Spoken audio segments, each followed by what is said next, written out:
what I want to do is I'm going to look at some of the videos, photos that you have that I'm going to share with the audience.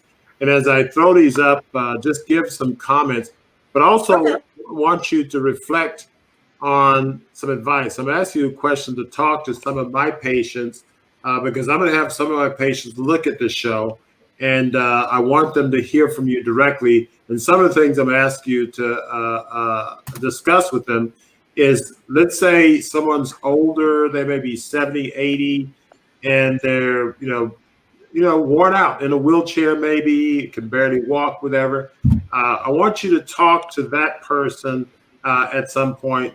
Just reflect on that. But while we do that, I want to sort of share some images to let our audience know some of the things we're doing here. So these are some photos of you. And they're online, so this is I didn't get any secrets or anything, but I mean these are just amazing photos of you in terms of different settings, athletic, fit, energetic, and so on. And here's someone in their 60s and 70s, and so I just want us all to understand that aging does not equate to breaking down. Aging is something where we can do it gracefully and be energetic. Now, here's some of the, I'll just sort of bring these up individually. And if you want to comment on any of them, you feel free to. Wow, that's incredible. I realized that when I was building the page that I needed photographs. So I had a real good friend who was a photographer, and some of these images he took, but there was more than one photographer on these. And the picture, the lower picture down here with me with the black on, yeah.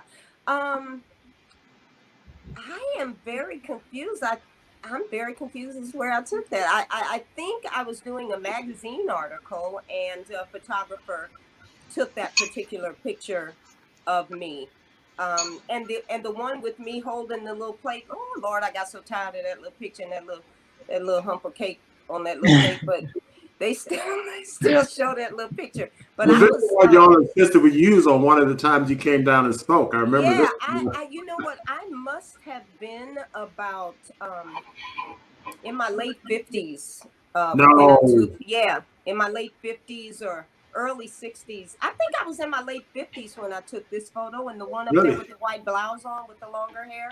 Okay. And I think it was around the same time when I took those photos. The rest of them, I was already in my 60s for sure. Wow. But yeah, I never really considered myself very photogenic at all because of some of the issues that I suffered with. I wouldn't even take pictures. And then once I cleaned myself up, I started looking different to myself. And then I felt more confident taking these photos. And was just the one thing that is extremely important to anybody is that it's not just about the food. It's body, mind, and spirit. It's all of it together. You can't just get it right by changing one thing. We have some illness on our planet, and the illness is not just physical. We got a lot of mental illness going on right now. And people need to understand that we need to nourish the whole, all of it. All of it needs to be nourished. And I'm gonna have you get into that during our advice. Give us a few comments on these foods. We got some questions coming in. So what is this one up here in the upper right? I got into making these vegan desserts because I found out how wonderful the cashew nut is, the raw cashew nut. Yeah. And once I learned that you can soak them and make anything you practically want, I wrote a book called Cash In on Cashews. Oh, wow. 50 plus, let me get this. And I'll bring these pictures up while she brings a book up. 50 plus desserts made from the cashew nut. And I'm telling you, that's one of them. And I don't even, right now it looks like it might be a peanut butter chocolate Okay.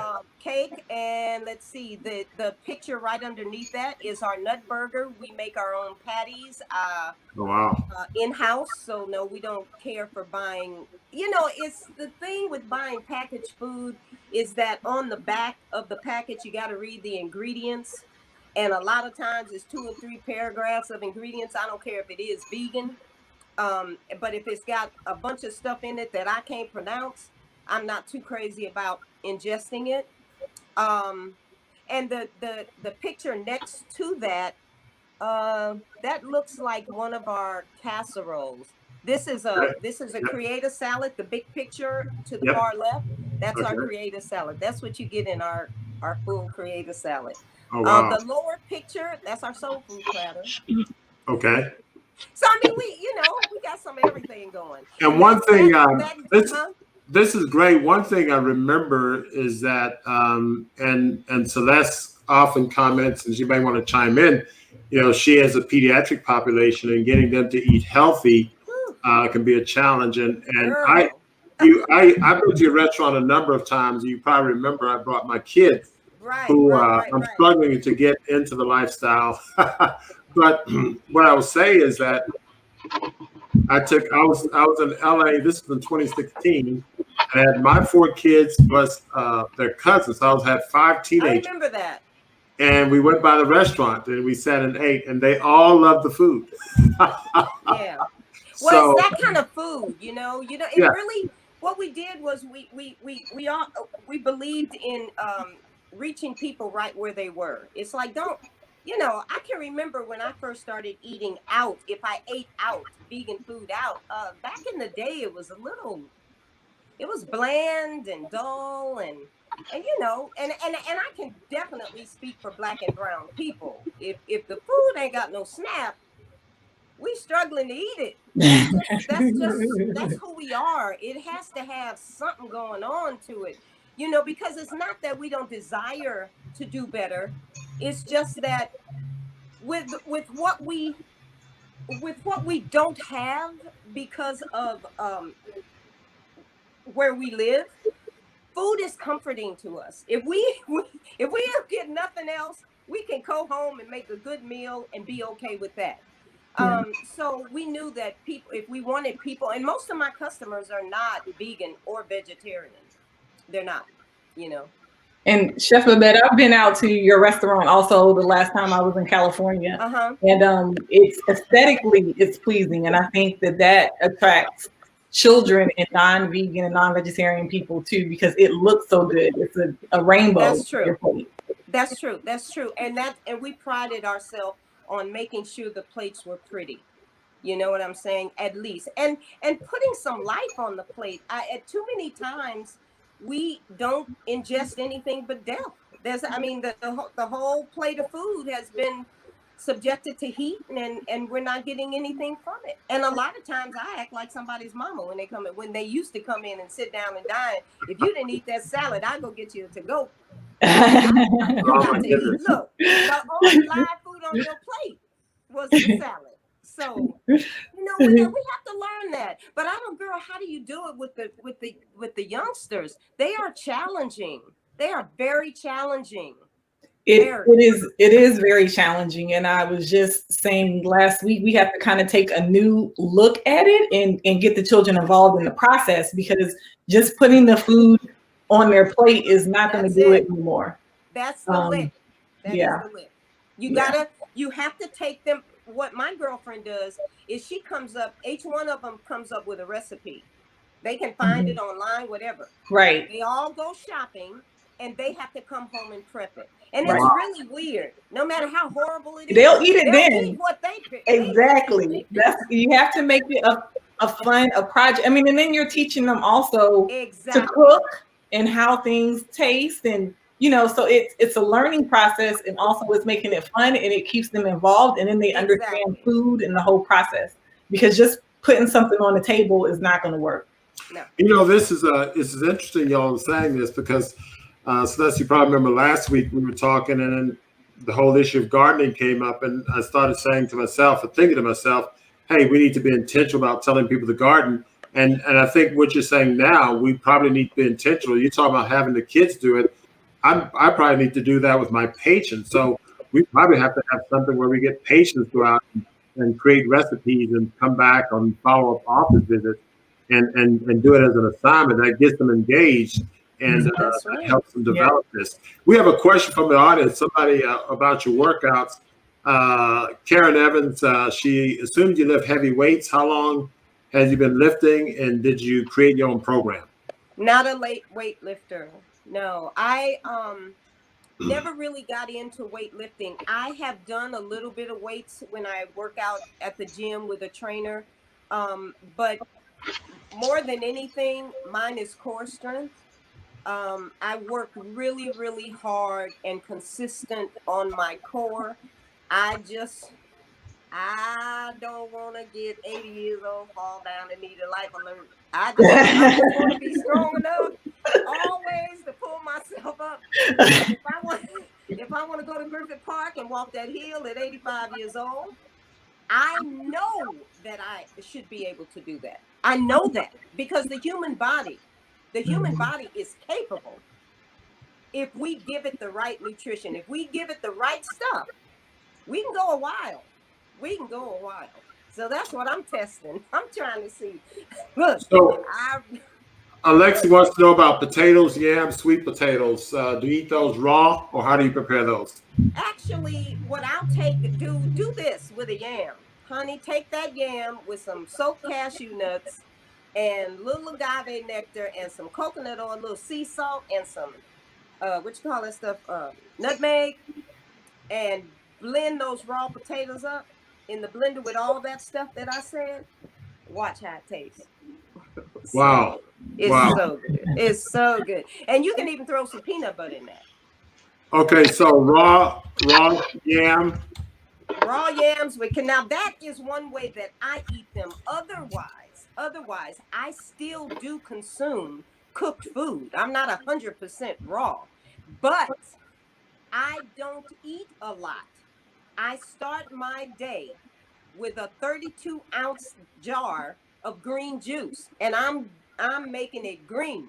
And so once for me, once the nutrients are there, the message to the brain is I'm not hungry. So I'm not the girl that's sitting down to huge plates of food.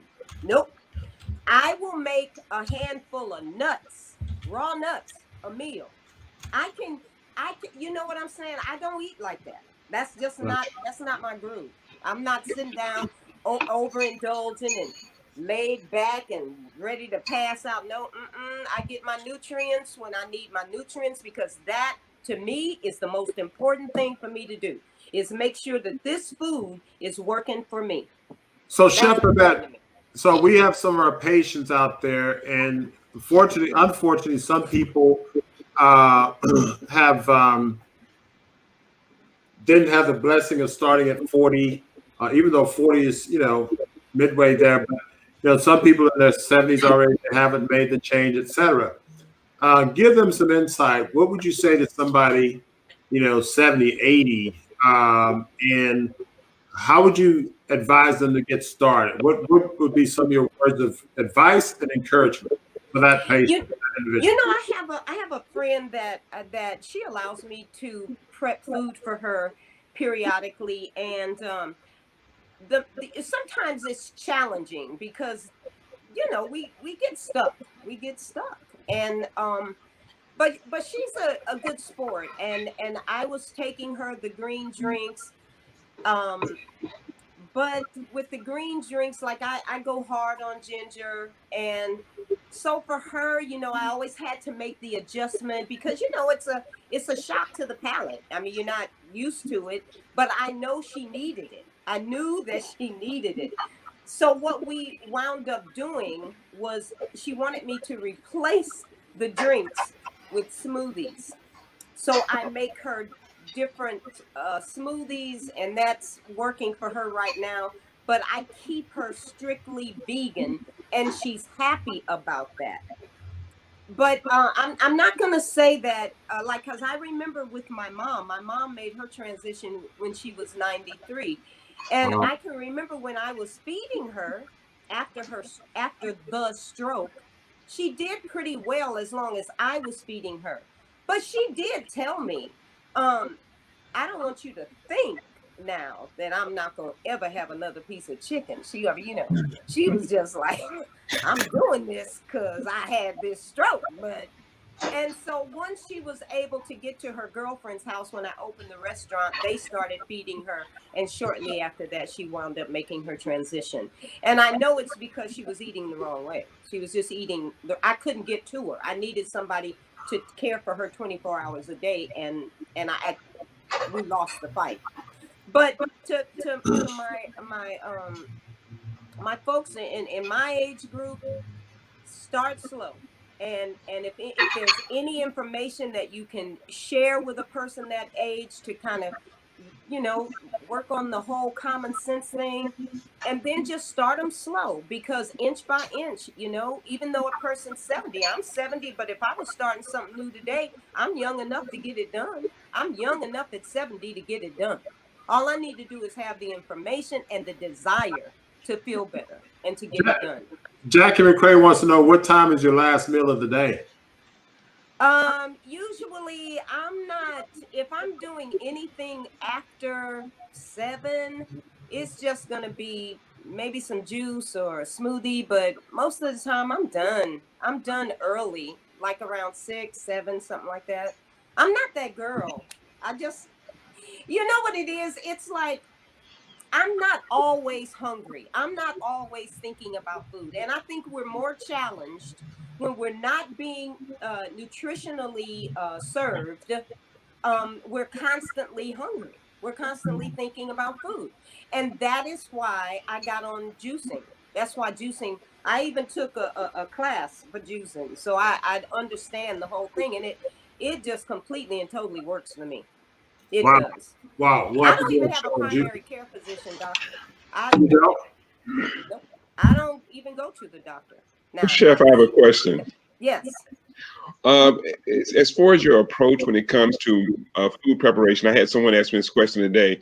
Do you take the approach of designing meal plans, like people who they want to use food to lose weight, or they want to use food for if they're diabetic or have high blood pressure? Do you recommend taking an approach, or do you advocate just eating the proper diet and those things will fall in line? I've never been one to get on, like, little fads and all that kind of stuff. I understand what the human body needs. And so that's the approach. Give us what we need and we will be fine. It's intelligent. It was created by the intelligence. So it will do what you need it to do if you give it the right stuff. And so I'm not fatted out. I will make sure that I have the ingredients in the meal that you need. Make sure that I'm not overcooking and killing everything. Make sure that you get enough raw stuff with your meal. And that's kind of how I work it.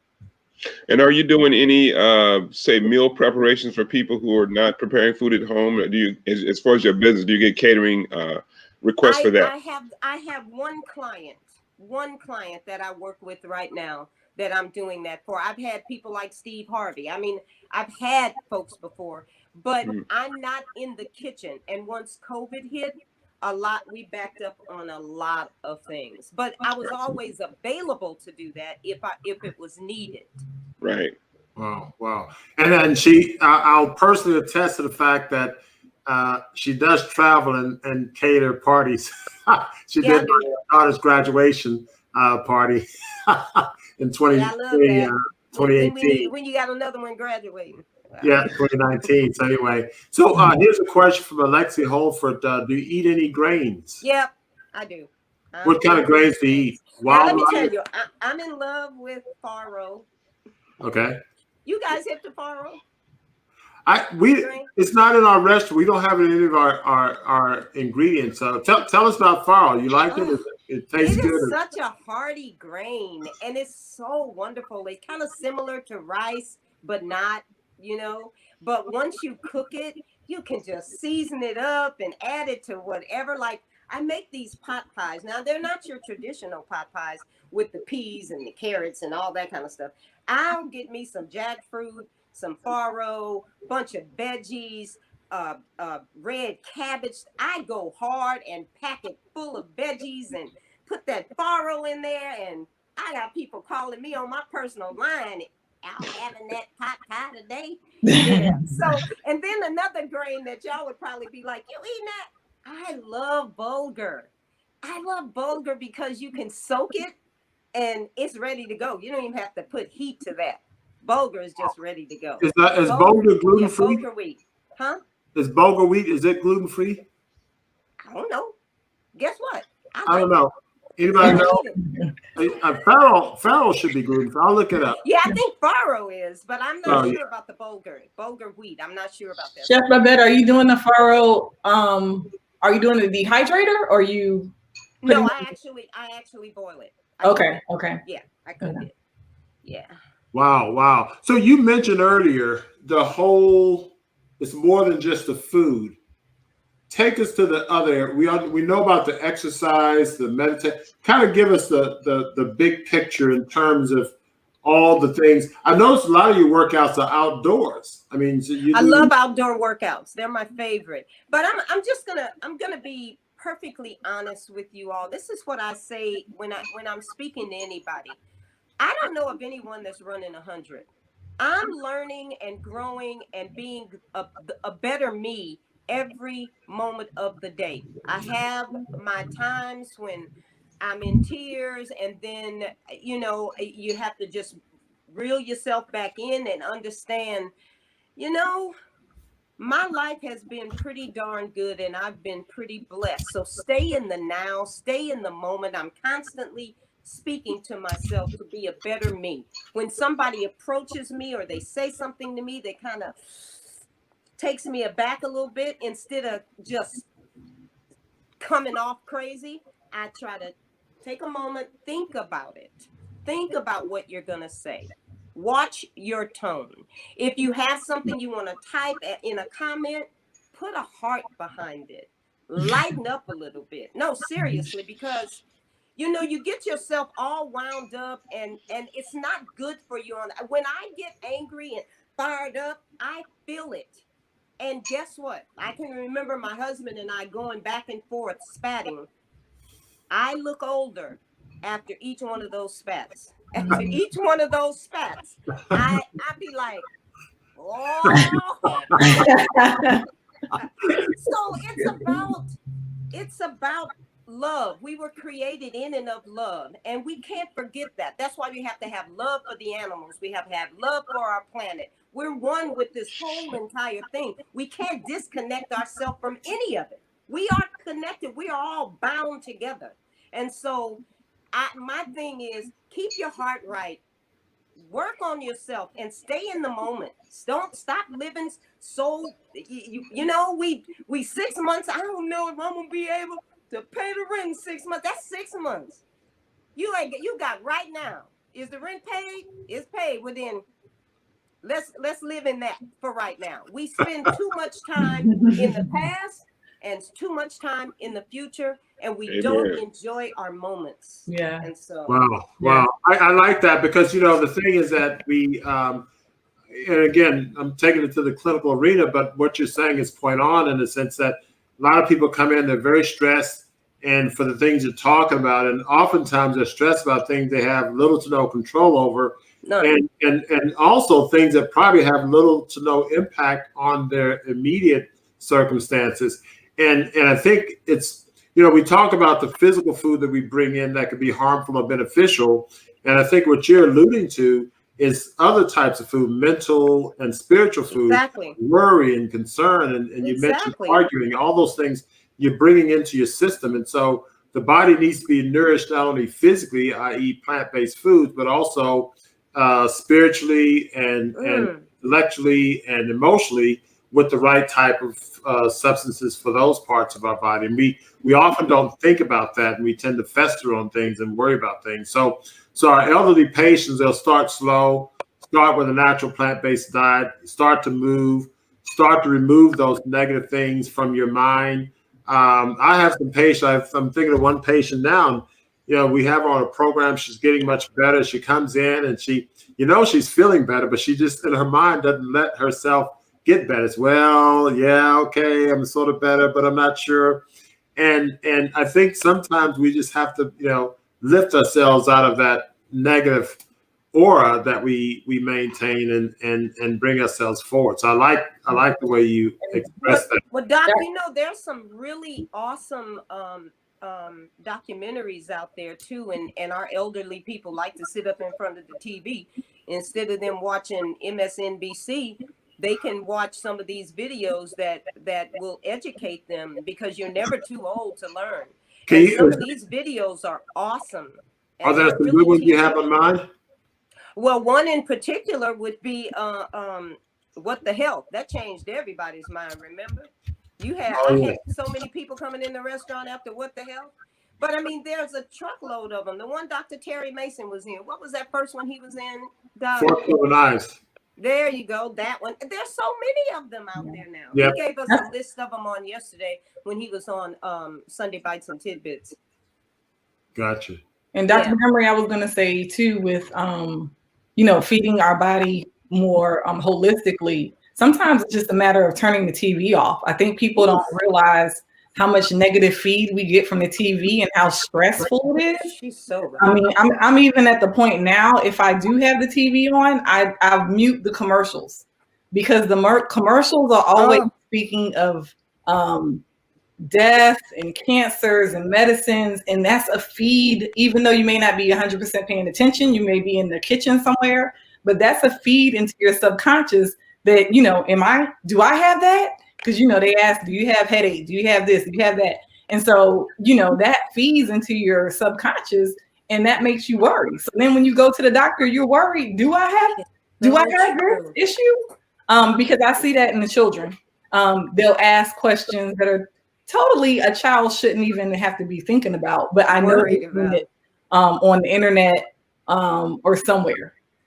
Did they pick up? Another thing with that, I noticed that a lot of the these ads for medication, when they talk about, maybe it's an ad for diabetes, and they put this in a person's head. I think this is ridiculous. They'll be like, my diabetes, my heart disease, my cancer. Why are you claiming it? It's like, for me, that stuff isn't there. That's intrusive. You are not, it does not belong to me. And if I am suffering with the effects of that, I'm getting rid of that. You got to go.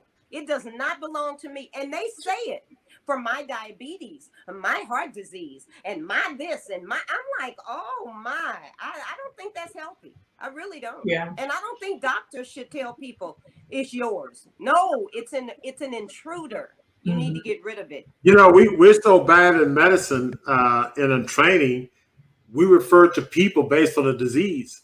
Oh, the diabetic over in room such and such. Oh, isn't that evil? The heart failure patient. That's so awful. So it's bad. So we need a lot of work.